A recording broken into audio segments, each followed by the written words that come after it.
انسان زندگی میں جب جدوجہد کرتا ہے، کوشش کرتا ہے، وہ بہت سارے دنیاوی اسباب اختیار کرتا ہے، جتنی عقل اللہ نے دی ہوتی ہے اس عقل کا بھی وہ استعمال کرتا ہے، کوشش کرتا ہے کہ کچھ اچیو کر سکے زندگی میں، کچھ مقاصد کا حصول اسے میسر آئے۔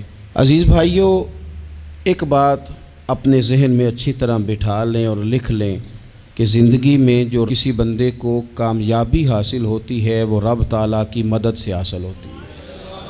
اگر رب تعالیٰ مددگار ہو تو پھر کوئی چیز بھی رستے میں رکاوٹ نہیں بنتی، اور اگر مالک کریم کو منظور نہ ہو تو انسان بہترین سیاستدان ہو، اچھا ایڈمنسٹریٹر ہو، اس کا ذہن بڑی وسعت رکھتا ہو، بڑی اچھی پلاننگ کرنا جانتا ہو، سارا کچھ ہو، تو بندہ ناکام ہو جاتا ہے۔ مسلمانوں کو جتنی کامیابیاں ملیں ان کا پس منظر صرف اتنا تھا کہ اللہ تبارک و تعالیٰ نے اپنے بندوں کی مدد فرمائی، اور اب تعالیٰ نے قرآن مجید میں اس حقیقت کا بیان کیا، فرمایا بل اللہ مولاکم، فرمایا بلکہ اللہ تمہارا مولا ہے، وَهُوَ خَيْرُ النَّاصِرِينَ، اور وہ بہترین مددگار ہے۔ وہ جو رب تمہارا مولا ہے وہ بہترین مددگار ہے، اور اگر وہ مدد کرے تمہاری، سورہ آل عمران میں آگے جا کے ارشاد فرمایا اگر اللہ مدد کرے تو پھر تم پر کوئی غالب نہیں آ سکتا، اور اگر وہ تمہاری مدد چھوڑ دے تو پھر کوئی تمہاری مدد کر سکتا، کوئی مدد نہیں کر سکتا۔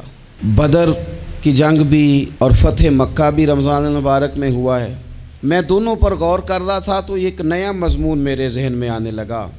بدر کی جو جنگ ہے اس میں بھی ایک عجیب انقلاب آیا ہے کہ 313 نے 1000 سے مقابلہ کیا، اور جن 1000 سے مقابلہ کیا وہ اسلحے سے لیس تھے، اور یہ جو 313 ہیں ان کے پاس 6 زرہیں، 8 تلواریں، چند گھوڑے، لیکن اللہ نے کامیابی دی تو خود رب نے بیان کیا کس طرح دی، فرمایا وَلَقَدْ نَصَرَكُمُ اللَّهُ بِبَدْرٍ وَأَنْتُمْ أَذِلَّةٌ۔ وہ کامیابی اس طرح ملی ہے کہ رب نے تمہاری مدد کی تھی، تم تو کمزور تھے، اللہ نے بدر میں تمہاری مدد کی، تم جیت گئے۔ وَلَقَدْ نَصَرَكُمُ اللَّهُ بِبَدْرٍ وَأَنْتُمْ أَذِلَّةٌ، اللہ نے بدر میں تمہاری مدد کی، تم تو کمزور تھے۔ پھر فتح مکہ نصیب ہوئی تو اس میں بھی بہترین منصوبہ بندی نبی پاک علیہ السلام نے فرمائی، بہترین حکمت عملی حضور نے اپنائی، لیکن ہمیں جو اللہ رسول نے بات سمجھائی وہ کیا ہے؟ اذا جاء نصر اللہ والفتح، فرمایا جب اللہ کی مدد آئی اور فتح نصیب ہو گئی۔ یہ اللہ نے مدد فرمائی تمہاری، یہاں بھی فتح مکہ بھی اللہ کی مدد سے، جنگ بدر بھی اللہ کی مدد سے۔ وہ جو مدد ہے اللہ تعالیٰ کی، جب وہ ہم یہ کرتے ہیں کہ ہم اپنی ساری زندگی سیاست کی نظر کر دیں، ہماری سیاست صرف ملک میں نہیں ہوتی، ہماری سیاست خاندان میں بھی ہوتی ہے، ہم گھر کے اندر بھی سیاست کرتے ہیں، ہم کسی خاص طریقے سے لوگوں کو اپنے پیچھے چلانا چاہتے ہیں، ہم ایک خاص اسلوب اختیار کرتے ہیں کہ لوگ ہمارے پیچھے چلیں۔ اس کا نقصان ہمیں یہ ہوتا ہے کہ سیاست جو ہوتی ہے یہ شطرنج کے ہیر پھیر کی طرح ہوتی ہے، تو اس کے راز بڑی جلدی کھلنے لگ جاتے ہیں، پتہ چل جاتا ہے کہ بندہ مخلص نہیں تھا، سیاست کر رہا تھا، طریقے سلیقے سے اس نے جوڑ کے رکھا ہوا تھا۔ ہم ہر جگہ سیاست کے بل بوتے پر چیزوں کو لے کے چلنا چاہتے ہیں، سیاستیں ناکام ہو جاتی ہیں، سیانے لوگ فیل ہو جاتے ہیں، بچتا صرف وہی ہے جس کے پیچھے رب تعالیٰ کی مدد شامل حال ہوتی ہے۔ اپنی زندگی کے اندر ہم جو کچھ بھی کر رہے ہیں، جس شعبے سے بھی ہمارا تعلق ہے، آج ہم نے اس بات پہ غور کرنا ہے کہ پہلے تو یہ غور کر لیں کہ جو کام ہم کر رہے ہیں کیا وہ کام ایسا ہے کہ اس میں اللہ کی مدد ہمیں ملے گی؟ اگر آپ کوئی معاذ اللہ ناجائز کام کر رہے ہیں، فعل حرام کا ارتکاب کر رہے ہیں، تو اس میں تو مدد الہی آئے گی نہیں۔ پہلے تو یہ دیکھیں جو کر رہے ہیں وہ کام مدد الہی والا ہے، اور اگر اللہ تعالیٰ کی مدد والا وہ کام ہے پھر اس پر غور کریں کہ کیا ہم نے مالک سے مدد کا سوال کیا ہے، ہمیں مدد میسر آ رہی ہے۔ وہ میں نے بزرگوں سے ایک بات سنی تھی، وہ بڑی یاد رہ گئی۔ وہ فرمایا کرتے تھے قابلیت بھی بڑی چیز ہے لیکن قبولیت سب سے بڑی چیز ہے۔ قابل ہونا بھی بڑی بات ہے لیکن زیادہ بڑی بات یہ ہے کہ اس کی بارگاہ میں قبول بھی ہے کہ نہیں۔ اپنی زندگی میں اللہ کی مدد کی طرف بڑھیں، مالک کی مدد کا حصول اختیار کرنے کی کوشش کریں، اللہ کے ساتھ اپنے آپ کو جوڑیں۔ اگر اللہ کی مدد نصیب ہو، یہ جو ہم جتنا ڈرتے رہتے ہیں، سہمے رہتے ہیں، پریشان رہتے ہیں کوئی کیا کر دے گا، ہمارے ہاں نا ہر شعبے میں معاذ اللہ ایک مافیا ہے، الا ماشاء اللہ۔ وہ مافیا کہتا ہے میرے ساتھ ملو گے تو میں چلنے دوں گا، ورنہ میں نہیں چلنے دوں گا، مارکیٹ میں آ ہی نہیں سکتا فلانا بندہ، چونکہ یہاں ہمارا قبضہ ہے۔ اور میرے بھائی پھر بہت سارے لوگ جن کی نیتیں اور ارادے بڑے اچھے ہوتے ہیں شروع میں، وہ بھی اس مافیا کا شکار ہو جاتے ہیں اور ان کے رنگ میں رنگ جاتے ہیں۔ یاد رکھنا، کسی شخص کی بلیک میلنگ کا کبھی شکار نہ ہونا، کبھی کسی کی میٹھی اور مسجع مکفہ باتوں کا شکار نہ ہونا۔ کوئی کیا کر سکتا ہے اگر اللہ مددگار ہو تو؟ جس کو رب کریم اٹھانا چاہے اسے کوئی گرا سکتا ہے؟ ہم یہ ڈرے ڈرے سہمے پریشان فیصلہ کرنے کی طاقت نہیں، مجھے چلنا چاہیے کہ نہیں، اٹھنا چاہیے کہ نہیں، کرنا چاہیے، اٹھ باندھ کمر کیوں ڈرتا ہے؟ پھر دیکھ خدا کیا کرتا ہے۔ حضرت عبداللہ ابن عباس فرماتے ہیں میرے نبی پاک علیہ السلام نے میری تربیت فرمائی، حضور نے میری تربیت فرمائی، اور محبوب پاک علیہ السلام نے فرمایا عبداللہ یاد رکھنا، یہ نوجوان دوست میری بات لکھ لیں، پریشان لوگ میری بات لکھ لیں، جن کے پاس قوت فیصلہ نہیں وہ اس بات کو لکھ لیں۔ حضرت عبداللہ ابن عباس فرماتے ہیں میرے نبی پاک علیہ السلام نے مجھ سے فرمایا تھا عبداللہ سن، اگر ساری دنیا مل کے تیرا کوئی نفع کرنا چاہے، کر نہیں سکتی جب تک میرے رب کی رضا نہ ہو، اور فرمایا ساری دنیا مل کے تیرا کچھ بگاڑنا چاہے تو عبداللہ بگاڑ نہیں سکتی جب تک رب کریم کی حکمت کا تقاضا نہ ہو۔ لوگوں سے ڈرنا، لوگوں کی طرف دیکھنا، ماحول دیکھ کے اپنے راہ کا تعین کرنا، ہر بندے کے خیالات کے مطابق ڈھلنے کی کوشش کرنا، فلانا نہ ناراض ہو جائے، فلانا نہ ناراض ہو جائے، وہ جس نے ہونا ہو جائے، بس رب رسول ناراض نہ ہو۔ اپنی زندگی میں اپنے مالک کو مولا جان کے، بل اللہ مولاکم، اللہ تمہارا مولا ہے، وَهُوَ خَيْرُ النَّاصِرِينَ، وہ بہترین مددگار ہے۔ توجہ جب بھی کریں رب کی جانب کریں، اپنے دل کا قبلہ درست رکھیں، سوچوں کے زاویے سیدھے رکھیں۔ میرے بھائی مالک جب بندوبست کر دے نا، جب مالک بندوبست کر دے پھر ایسا بندوبست کرتا ہے کہ لوگوں کے پاس نا چارہ نہیں رہتا۔ حضرت مریم رضی اللہ تعالی عنہا پاک باز تھیں، مسجد میں رہی تھیں، پر مالک کی حکمت کے تقاضے بڑے عجیب ہیں نا۔ پھر جناب مریم کو اللہ تعالیٰ نے بغیر شوہر کے اولاد عطا کر دی۔ یہ بات ہی ایسی تھی، وہ کسی نے کہا تھا کہ مخلوق تو فنکار ہے اس درجہ کے پل بھر میں، سنگے در کعبہ سے بھی اصنام تراشے، تم کون ہو کیا چیز ہے داغ کبابی، لوگوں نے تو مریم پہ بھی الزام تراشے۔ تو لوگوں نے کہا کدھر سے لے آئی بچہ، تیرا باپ تو ایسا نہیں تھا، کہاں سے لے آئی؟ اللہ کرے میں آپ کو سمجھا سکوں، ذرا اپنے آپ کو وہاں کھڑا کریں کہ ایک پاک باز عورت، پاک باپ کی بیٹی، طیب ماں کی بیٹی، اور اللہ کے گھر میں پرورش پانے والی خاتون، ایک وہ وقت اور ایک یہ وقت کہ اس عورت کو کٹہرے میں کھڑا کر کے پوچھا جا رہا ہے کہ معاذ اللہ تیری گود میں بچہ جائز نہیں ہے، کہاں سے لائی ہے؟ اب خود سے صفائیاں بندہ کتنی کو دے، کتنی کو وضاحتیں کرے۔ اور میں نے تو اپنی زندگی میں دیکھا ہے زیادہ وضاحت دینے والے کو بھی لوگ جھوٹا سمجھنے لگ جاتے ہیں، زیادہ وضاحت دینے پر بھی لوگ کمزوری کا اظہار سمجھتے ہیں کہ کمزور پڑ گیا۔ آپ صلح کی کوشش کرتے ہیں، سامنے والا بزدل سمجھ لیتا ہے، زیادہ وضاحتیں بھی کمزور کر دیتی ہیں۔ اب حضرت مریم کو کٹہرے میں کھڑا کر کے کہا بچہ کس کا ہے؟ تو پھر خدا بندوبست جب کرے، اللہ جب مددگار ہو، تو پھر حضرت مریم کی گواہی درختوں سے نہیں دلوائی، اس نے پتوں سے نہیں دلوائی، پھر فرشتے نہیں بھیجے۔ حضرت مریم کہنے لگی مجھ سے نہ پوچھو، وہ جو پنگوڑے میں ہے اسی سے پوچھ لو، ان سے پوچھو نا، وہ کون ہے پوچھ لو، ان سے کر لو سوال۔ انہوں نے کہا پنگوڑے میں چند دنوں کا بچہ یہ جواب دے گا؟ مددگار تھا رب، ان کی برات کا اعلان کرنا تھا مالک نے، اور جب مالک اعلان کر دے، جب مالک تیری صفائی دینا چاہے، جب مالک تجھے دنیا کے سامنے نکھارنا چاہے، تو پنگوڑے میں لیٹے حضرت عیسیٰ بول کے کہنے لگے انی عبداللہ آتانی الکتابہ، فرمایا میں اللہ کا بندہ ہوں، رب نے مجھے کتاب عطا کر کے نبی بنا کے دنیا میں بھیجا ہے، میں اللہ کا بندہ ہوں، کتاب لے کے آیا ہوں، نبی بن کے آیا ہوں۔ پھر پنگوڑے سے اعلان ہو گیا، پھر بچہ بول پڑا، اور یہ ایک دفعہ نہیں بات ہوئی۔ یہ بنی اسرائیل میں ایک جریج نام کے شخص بھی تھے جو نماز پڑھ رہے تھے، بعض نے لکھا ہے نفل نماز تھی، اماں نے پکارا تو آئے نہیں، تو ماں کے منہ سے نکل گیا تو اتنی دیر تک مرے گا نہیں جب تک کسی بے حیا عورت کا منہ نہ دیکھ لے۔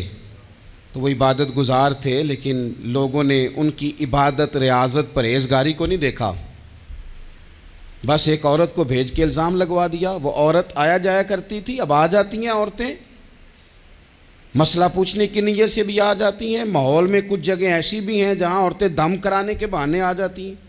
وہ خاتون آتی جاتی تھی اس خانقاہ پہ، آستانے پہ، یہ بخاری میں موجود ہے، پھر اس نے کہا میری گود میں جو بچہ ہے یہ انہی کا ہے۔ مجھے بتائیں کیسے بندہ وضاحت دے؟ حالات خراب ہو گئے، لوگ کٹیا جلانے لگے، ماحول اور طرح کا بن گیا۔ میرے نبی پاک علیہ الصلوۃ والسلام فرماتے ہیں پھر اس رب کے بندے نے کہا مالک تو کریم ہے، تیری مشیت کا تقاضا آیا جو میری ماں نے جملے بولے تھے، پر اب میں وضاحت دینے کے قابل نہیں رہا، اب تو ہی کرم کرے گا تو دروازہ کھلے گا۔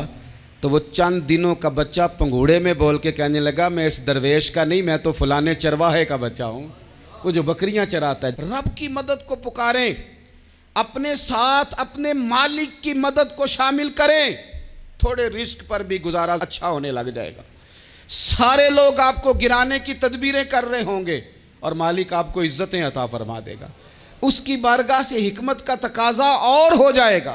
ہم نے ساری زندگی لوگوں کو راضی کرنے میں گزار دی، ساری زندگی بڑھاپا آ گیا بچوں کو پالتے، اور بچوں نے آخری عمر میں کہہ دیا ابا اگر کوئی ڈھب کا کام کر لیتے تو آج ہمارے دن بھی پھر نہ جاتے۔ ساری زندگی گزار دی بہن بھائیوں کو راضی کرنے میں، ساری زندگی گزار دی ذمہ داریاں اٹھانے میں، ان کو 99 دفعہ دیا، ایک دفعہ نہیں دیا تو انہوں نے کہہ دیا تو نے تو کبھی دیا ہی نہیں، تو تھا ہی نہیں۔ ساری زندگی محلے داروں، علاقے والوں کو راضی کرنے میں گزار دی۔ اور میں نے ایسے لوگ بھی دیکھے دین کے لیے وقت گزارا، لیکن جب بڑھاپے میں دانت کام نہ کرتے تھے تو وقت کے مفتیوں کو بھی مسجدوں کی کمیٹیوں نے کہہ دیا اب آپ کی سمجھ نہیں آتی، ہم نے خطیب کو یور رکھنا ہے، نہ دیکھو دنیا کی طرف، دنیا رلا دیتی ہے، نہ راضی کرو بندوں کو، بندے تھکا دیتے ہیں، نہ پیچھے بھاگو ہر وقت دنیا داروں کے، یہ انسان کو کمزور کر دیتے ہیں۔ وہ تو کریم ہی بڑا ہے، 2 آنسو زمین پر بعد میں گرتے ہیں، بندے کے گناہ سارے پہلے معاف فرما دیتا ہے۔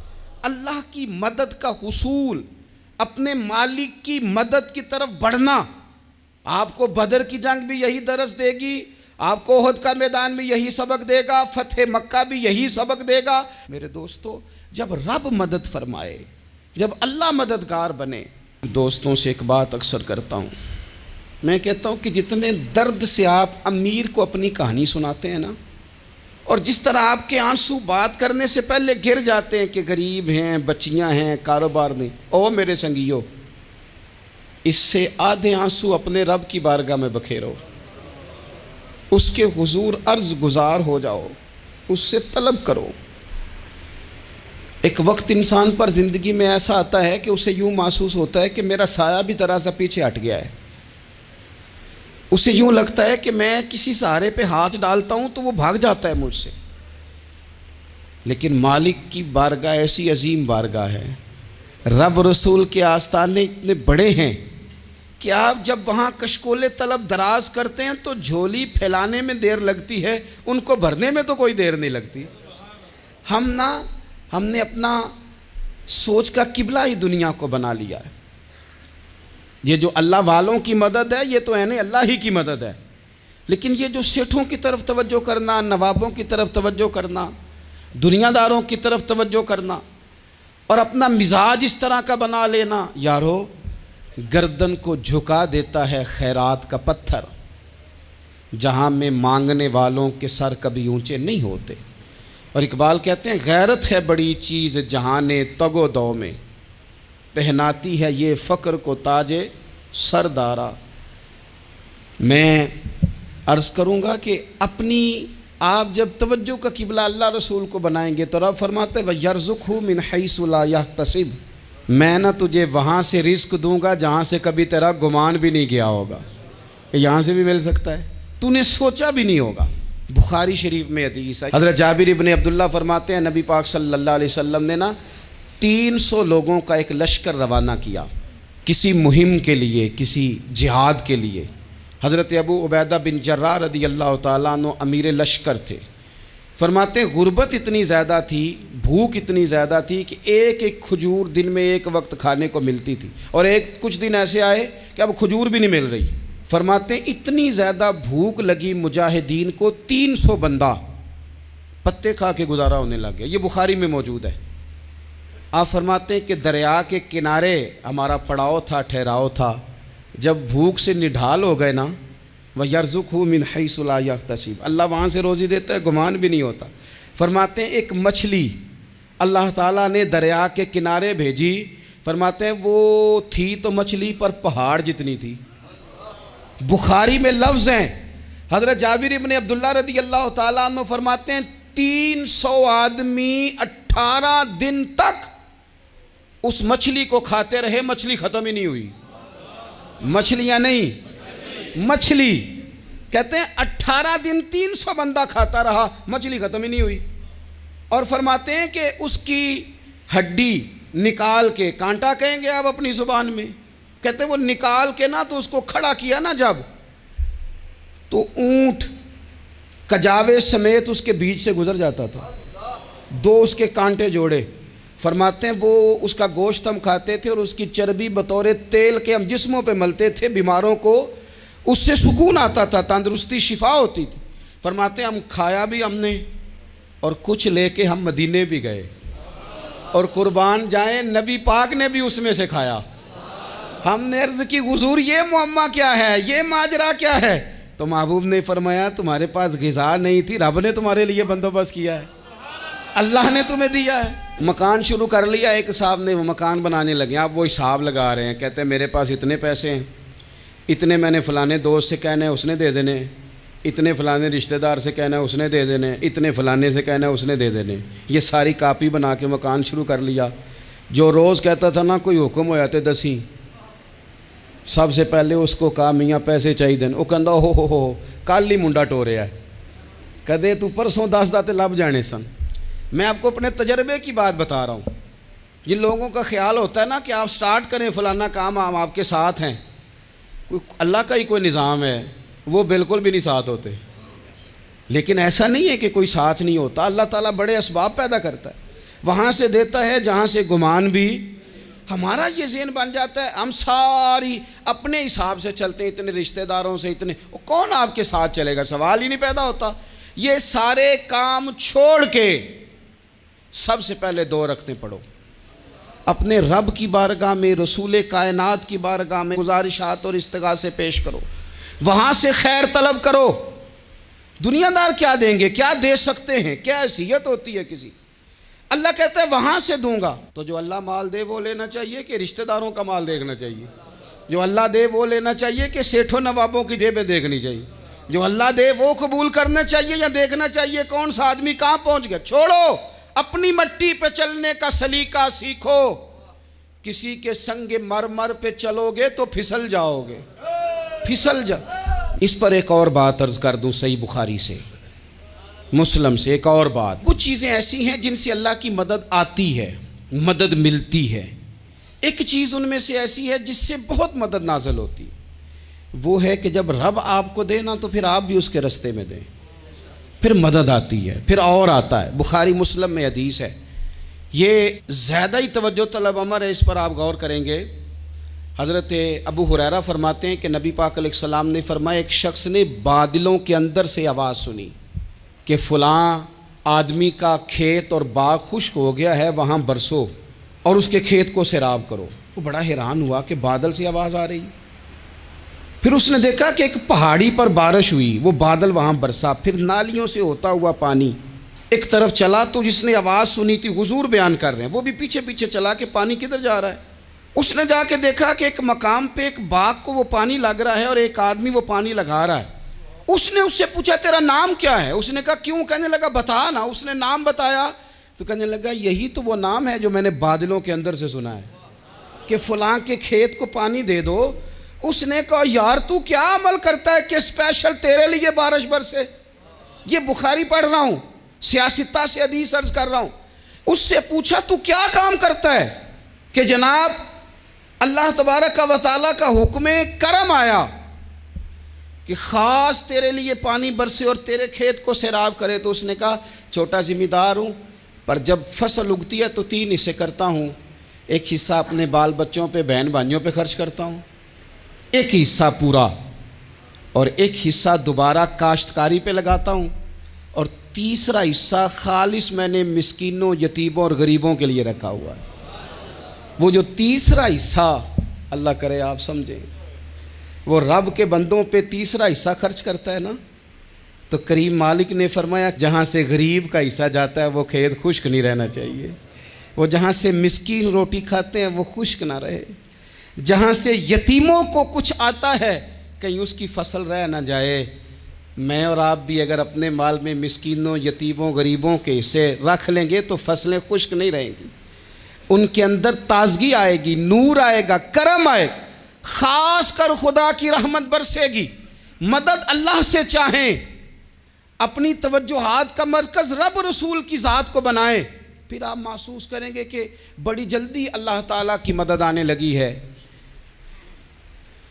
کبھی آپ صرف کہہ دیں نا میرا رب میرے ساتھ ہے، اس لفظ میں اتنی طاقت ہے کہ دشمن ویسے زیر ہو جاتا ہے۔ زندگی میں کسی سے بھی لڑائی ہو تو اچھی طرح سوچ لیں کہ اللہ اس طرف ہے یا اس طرف ہے۔ اگر آپ زیادتی پہ ہیں تو پھر رب مظلوم کی جانب ہے۔ اگر اللہ کی مدد آپ کے ساتھ ہے تو دنیا کی کوئی طاقت آپ کو گرا نہیں سکتی، اور اگر آپ مظلوم کے مقابلے میں ظالم بن کے آپ کھڑے ہو گئے ہیں اور آپ نے رویہ وہ اختیار کیا ہے کہ جس میں مدد نہیں آئے گی، تو پھر یاد رکھ لیں کہ آپ کوئی بھی ہیں، کہاں بھی ہیں، آپ کمزور ہیں۔ طاقتور تھے ابتدائے اسلام میں، ظاہری طاقت تھی کفار مکہ کے پاس، وہ ڈنڈوں سے مارتے تھے غریبوں کو، ان کے ہاتھوں میں ڈنڈے تھے، پر خدائی طاقت ان مظلوموں کے ساتھ تھی۔ صاحب زرقانی نے لکھا ہے حضرت زنیرہ رضی اللہ تعالیٰ عنہ ایک لونڈی ہیں، غریب ہیں، ماڑے دا کی کام محمد نس جانا یا رونا، غریب سادی بی بی اور لونڈی کنیزہ، ایک مشرک کی کنیزہ تھی، انہوں نے کلمہ پڑھ لیا، وہ ڈنڈوں سے مارتا، دروں سے مارتا، تکلیف دیتا۔ حضرت زنیرہ رضی اللہ تعالیٰ عنہ کو اتنا مارا، اتنا مارا۔ اب آپ ایک اور پہلو پر بھی غور کریں، مار بھی پڑ رہی ہے پر خدا ادھر ہی ہے، اللہ کی مدد ادھر ہی ہے۔ رب کہتا ہے کہ پہلے تو صبر کرنا، ان اللہ مع الصابرین، تو صبر کرے گا تو پھر رب کی معیت ملے گی، ذرا ٹھہرنا، تو تھوڑا ڈٹنا۔ ان الذین قالوا ربنا اللہ ثم استقاموا تتنزل علیہم الملائکہ، تو کہے اللہ میرا رب ہے، پھر تو پہلے ڈٹ، پہلے تو نے ڈٹنا ہے۔ ثم استقاموا، جو ڈٹ گیا، تتنزل علیہم الملائکہ، ڈٹنے والے کے لیے مدد آتی، پہلے تھوڑا ٹھہرنا پڑتا ہے، پہلے تھوڑا صبر کرنا پڑتا ہے، حوصلہ کرنا پڑتا ہے، اس کے بعد مدد آتی۔ مار پڑ رہی ہے، مارا جا رہا ہے حضرت زنیرہ کو، ان کا مالک جو ہے ظاہری آقا وہ مار رہا ہے، یہ کنیزہ ہے، اتنا مارا اتنا مارا، ان کی بینائی چلی گئی، نظر آنا بند ہو گیا۔ ابو جہل آیا اور کہنے لگا زنیرہ دیکھا نا ہمارے بت تیری آنکھیں لے گئے، معاذ اللہ، لات و منات ہمارے بتوں نے تجھے اندھا کر دیا۔ اب ایسا نہیں ہے کہ بی بی روتی جا رہی ہے، روتی جا رہی ہے، مایوسی مایوسی، معاذ اللہ، پریشانی، غریبی بڑی ہے، پوچھنے والا کوئی نہیں، یہ باتیں نہیں۔ کیا جملے ہیں خاتون کے، کیا لفظ ہیں۔ ابو جہل نے تنزیہ کہا، معاذ اللہ، کہنے لگا دیکھا نا ہمارے بتوں نے تجھے اندھا کر دیا۔ تو جناب زنیرہ آنکھوں کی بینائی گئی ہے، رات کو گئی ہے، دکھ ابھی تازہ ہے، لیکن اللہ پہ جو توکل ہے، اپنے مالک سے جو رشتہ ہے، وہ اتنا مضبوط ہے، اتنا طاقتور ہے، اس میں اتنی گہرائی ہے کہ حضرت زنیرہ بول کے نا اتنی قوت سے بولی، اتنی طاقت سے بولی کہ پورے کفر پر لرزہ طاری ہو گیا۔ فرمانے لگی تمہارے بتوں کی کیا اوقات ہے کہ میری بینائی لے جائیں؟ یہ میری رب کی حکمت کا تقاضا ہے۔ جب تک اس نے چاہا زنیرہ دیکھتی رہی، اور جب اس نے چاہا زنیرہ کی آنکھوں کی بینائی چلی گئی، اور اگر وہ چاہے گا نا تو بینائی واپس بھی کر دے گا۔ اگر ہو ذوق یقین پیدا تو کٹ جاتی ہیں زنجیریں، اگر وہ چاہے گا تو بینائی آ بھی جائے گی۔ حضرت زنیرہ نے رات کو یہ لفظ کہے، ابو جہل اور سارے کفار ڈر کے سن کے چلے گئے، آپ اطمینان سے آ کے بستر پہ سوئی۔ جب سویرے اٹھی تو اللہ نے آنکھوں کی روشنی واپس کر دی تھی۔ آنکھوں کی اب چھڑی پکڑی ہے، بازاروں میں گھومتی ہے، کہتی ہیں بلاؤ کدھر ہے تمہارے نعت و منات، دیکھو میرے رب نے روشنی واپس کر دی۔ آ کر میرے ساتھ ادھر آ، ستمگر ہنر آزمائیں، تو تیر آزما ہم جگر آزمائیں۔ بیمار لوگوں یاد رکھو، کہہ دیا ڈاکٹر نے کہ تو بڑا بیمار ہے، تو بڑا کمزور ہے، یہ ہو گیا وہ ہو گیا، تو ڈاکٹر اپنے علم کے مطابق بات کر رہا ہے، ہوگا تو وہ جو میرا رب چاہے گا۔ کمزور ہو جانا، پریشان ہو جانا، تکلیف میں آ جانا، پتہ نہیں بات ہو گئی ہے تو جانے کیا ہو جائے گا۔ اپنی زندگی کے اندر اپنے رب سے رشتہ مضبوط کریں، رسول کائنات سے رشتہ مضبوط کریں، اللہ والوں سے رشتہ مضبوط کریں۔ حضرت زنیرہ نے پیغام دیا کہ زندگی میں جو جینا چاہتے ہیں تو وہ رب کا نام لے کے جی سکتے ہیں، جو اپنی زندگی میں خوشیاں دیکھنا چاہتے ہیں تو رسول اللہ کے نام پر خوشیاں دیکھی جا سکتی ہیں۔ توکل کی بنیاد پر بندہ خوشیاں لے سکتا ہے، اور اگر انسان میں توکل نہیں ہے تو پھر وہ اس کالے جادو سے بھی ڈر رہا ہے، وہ نیلے سے بھی ڈر رہا ہے، وہ پیلے سے بھی ڈر رہا ہے، وہ فلانے سے بھی ڈر رہا ہے، وہ میرے خلاف فلانا رشتہ دار سازش کر رہا ہے تو ڈر رہا ہے، فلانا میرے بارے میں یہ کر رہا ہے تو ڈر رہا ہے، وہ پتہ نہیں دنیا ادھر ہو جائے گی تو کیا ہو جائے گا، اٹھ باندھ کمر کیوں ڈرتا ہے، پھر دیکھ خدا کیا کرتا ہے۔ تو اس ساری گفتگو کا نچوڑ آپ کو یہ عرض کیا ہے، سب سے پہلے تو یہ کہ میدانوں میں مدد بھی اللہ کی، رزق میں مدد بھی اللہ کی، فصلیں خشک ہوں تو مدد پھر بھی اللہ کرے، تو پھر ساری مدد، اور اگر انسان بیمار ہو تو پھر بھی مدد اللہ کی۔ تو اپنے اللہ کی جانب توجہ کو بڑھائیں، آپ اللہ سے مدد کے سوالی بنیں۔ ترمذی کی ایک حدیث ہے، میں آپ کو زندگی کا تجربہ بتاتا ہوں کہ جب میں بڑا پریشان ہوتا ہوں تو یہ والی روایت کھول لیتا ہوں، مزہ دیتی ہے۔ میرے نبی پاک علیہ السلام نے فرمایا اپنے دکھ سیٹھوں نوابوں کو نہ کہنا، مالداروں کا نہ کہنا، ورنہ اللہ تمہیں کبھی غنی نہیں کرے گا۔ فرمایا اپنے دکھ اپنے رب کی بارگاہ میں عرض کرنا، جلدی کرے یا دیر سے کرے اللہ تمہیں لوگوں سے بے نیاز کر دے گا، اللہ تمہیں غنی کر دے گا۔ رات کو بیٹھو نا اس کی بارگاہ میں، اسے دکھڑے سناؤ، چھوٹی چھوٹی باتیں۔ حضور نے فرمایا نمک بھی مانگو تو رب سے مانگو، چھوٹی چھوٹی بات سے شروع کرو نا۔ جب بندہ شروع کرتا ہے نا چھوٹی چھوٹی چیزیں تو بڑی ساری چیزیں یہ اس طرح ہوتا ہے جیسے بندہ رب سے گفتگو کر رہا ہے، مالک مجھے یہ چاہیے، مالک میں یہاں کمزور ہوں، اللہ میں یہاں پریشان ہوں۔ آپ یہ کر کے تو دیکھیں، لمبی لمبی دعائیں مانگ کے تو دیکھیں، اس کے حضور جوڑ کے تو دیکھیں، آپ دیکھیں گے راحت کتنی ہے، سکون کتنا ہے۔